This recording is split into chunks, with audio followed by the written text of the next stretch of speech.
नमस्कार बच्चों मैं विश्वास स्कूल भुन्ना से आपकी हिंदी की अध्यापिका बोल रही हूँ।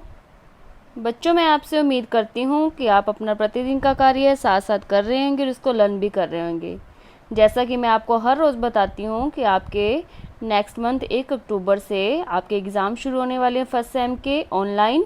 तो आपने उसकी तैयारी बहुत अच्छे से करनी है, अच्छे से अंक लेने हैं ताकि आपकी अच्छी पोजीशन आ सके। तो इसलिए आप प्रतिदिन अपना कार्य अच्छे तरीके से करें। आज हम हिंदी व्याकरण की पुस्तक में इस सेम का लास्ट लेसन है, लेसन 13 वाक्यांशों के लिए एक शब्द, इसको करेंगे। ये फर्स्ट सेमेस्टर का आपका लास्ट लेसन है बेटा इस बुक में, ठीक है। तो अब हम शुरू करेंगे पाठ 13 वाक्यांशों के लिए एक शब्द। वाक्यांशों के लिए एक शब्द क्या है? किसी भी बड़ी बात अथवा बड़े कथन या बड़े वाक्य को संक्षेप में कहना हो तो ऐसे शब्दों का प्रयोग किया जा सकता है जो उस बात को पूरी तरह से बता सके। उदाहरण के लिए, जिसकी कोई कल्पना न की जा सके। वाक्य में कही गई बात को एक शब्द अकल्पनीय कहकर व्यक्त कर सकते हैं। इस तरह वाक्यांशों के माध्यम से जो कथन व्यक्त किए गए हों उनको एक शब्द द्वारा व्यक्त करने से भाषा में संक्षिप्तता एवं कसावट आती है तथा अपनी बात पूरी करने में समय की बचत हो जाती है। आगे है, अनेक शब्दों के लिए एक शब्द का प्रयोग भाषा को प्रभावशाली बनाने के लिए किया जाता है। जैसे कि पुरानी कक्षाओं में भी आप इस तरह के वाक्यांशों एवं उनके शब्दों से परिचित हो चुके हैं। नीचे कुछ नए वाक्यांशों तथा उनके लिए प्रयुक्त होने वाले शब्दों की सूची दी जा रही है। मीन्स एक जो वाक्यांश दिया हुआ है उसको संक्षिप्त रूप में यानी कि एक शब्द में लिखना ही क्या कहलाता है? वाक्यांश के लिए एक शब्द।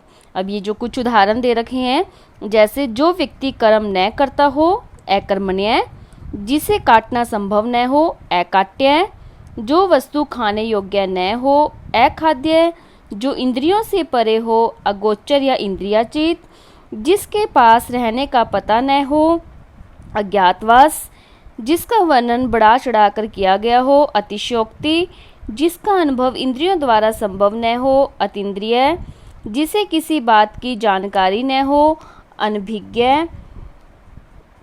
जो वाणी द्वारा व्यक्त न किया जा सके अनिर्वचनीय, किसी के पीछे चलने वाला अनुचर या अनुयायी, जो एक दूसरे पर आश्रित हो अन्योआश्रित, जिस कार्य को छोड़ा या हटाया न जा सके अपरिहार्य।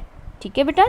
जिस व्यक्ति पर अभियोग या आरोप लगा हो अभियुक्त, जो कम बोलता हो अल्पभाषी, जो बिना वेतन के कार्य करता हो अवैतनिक, जिसमें सहन शक्ति न हो असहिष्णु, और जिसे रोग का इलाज न हो जिस रोग का या जिसको साधा न जा सके असाध्य, और जिस पुस्तक में 8 अध्याय हों अष्टाध्यायी।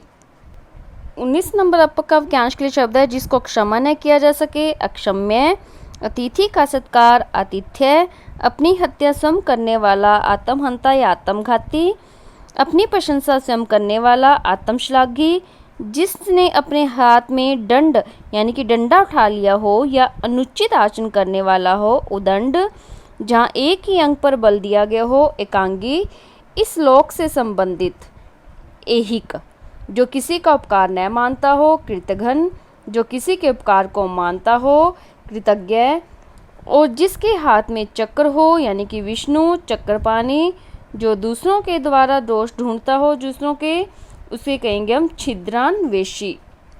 जिसने अपनी इंद्रियों पर विजय प्राप्त कर लियो जितेंद्रिय, जीने की भारी इच्छा जिजीविषा, वह बच्चा जिसने कभी किसी ने गोद लिया हो दत्तक, जिसका भेदन करना कठिन हो दुर्भेद्य, जिस कार्य को करना कठिन हो दुष्कर, और जो उत्तर दे पाने में असमर्थ हो। ठीक है, क्या कहता है? जो उत्तर दे पाने में असमर्थ हो निरुत्तर।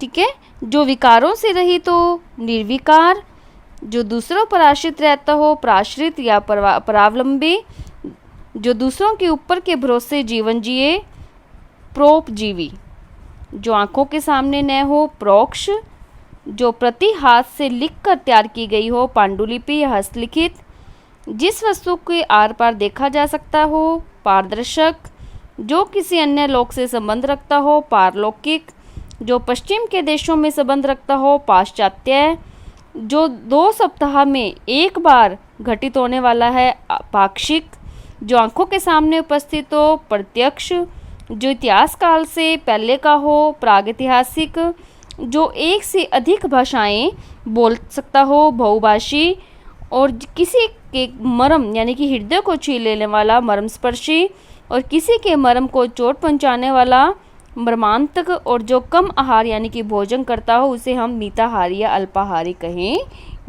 मोक्ष की इच्छा रखने वाला मुमुक्षु, जो युद्ध में स्थिर रहता हो यानी कि धैर्य न खोता हो युधिष्ठिर, जिसने प्रतिष्ठा प्राप्त कर ली हो लब्ध प्रतिष्ठित, जिसके हाथ में वीणा यानी पानी वीणा पानी, जिस व्यक्ति का संसार के प्रति कोई राग न हो वितरागी, शत्रुओं को नष्ट करने वाला शत्रुघ्न, जो श्रम से प्राप्त होता हो श्रम साध्य, सबको समान रूप से देखने वाला समदर्शी, जो किसी एक काल से संबंधित हो समसामयिक, जिसका सब कुछ आहरण कर लिया गया हो सर्वहारा, जिसमें सहन शक्ति हो सहिष्णु या सहनशील, जो एक दूसरे से संबंधित हो एक दूसरे से संबंधित सापेक्ष, जो सरलता से उपलब्ध हो सुगम, जो किसी का स्मरण करता हो स्मारक, वह जयंती जो 50 वर्ष पूरे होने पर मनाई जाती है स्वर्ण जयंती, वह जयंती जो 60 वर्ष पूरे होने पर मनाई जाती है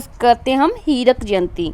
दूसरे के काम में दखल हस्तक्षेप, जो एक क्षण में नष्ट हो सकता हो क्षणभंगुर, क्षति या हानि को पूरा करने वाला क्षति पूर्ति।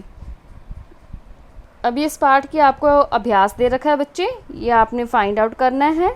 इससे आप पहले अपनी रफ नोटबुक पर फाइंड आउट करोगे, फिर नेक्स्ट दिन जब मैं इसकी पीडीएफ भेजूंगी तब आप उसमें से मिलान करके अपनी बुक में इसको राइट करोगे और लर्न करोगे। धन्यवाद।